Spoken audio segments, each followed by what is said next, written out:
So we got to still build out all those kind of applications and the use cases around it. But I don't know. I think it's going to be a pretty wild next few years around this.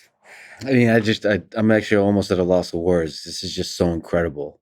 This is truly incredible. I hope that people like watching this can get a glimpse of like how incredible it is. It really feels like we're in the same room. Like there is that, I guess there's an uncanny valley that seems to have been crossed here. Like it looks like you, Yeah. like I the mean, I real think you. there's still a bunch of tuning that I think we'll want to do where different people emote to different extents, right? So I think one of the big questions is, like when you smile, how wide is your smile and how wide do you want your smile to be? And I think getting that to be tuned on a per person basis is going to be one of the things that we're going to need to figure out. It's like, to what extent do you want to give people control over that? Some people might try to, might prefer a version of themselves that's more emotive in their avatar than their actual face is.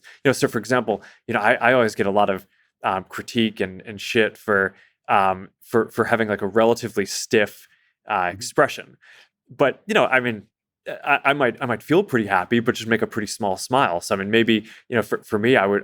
It's actually it's like I'd want to have my avatar really be able to better express like how I'm feeling than what than how I can do physically. So I think that there's a question about how you want to tune that, but overall, yeah, I mean, we want to start from the baseline of capturing how people actually emote and express themselves. And I mean, I think the initial version of this has been pretty impressive. And like you said, I do think we're kind of beyond the uncanny valley here, where it does feel like you. It doesn't feel weird or anything like that. I mean, that's going to be the meme that the two most monotone people are in a metaverse together. But I think that actually makes it more difficult. Like the amazing thing here is that the subtleties of the expression of the eyes. People say I'm monotone and emotionless, but I'm not. It's just this. Maybe my expression of emotion is more subtle usually, like with the eyes, and that's one of the things I've noticed is just how expressive the subtle movement of the corners of the eyes are in terms of displaying happiness or boredom or all that kind of stuff. I am curious to see, just because I've never done one of these before. I've never done a podcast as one of these codec avatars.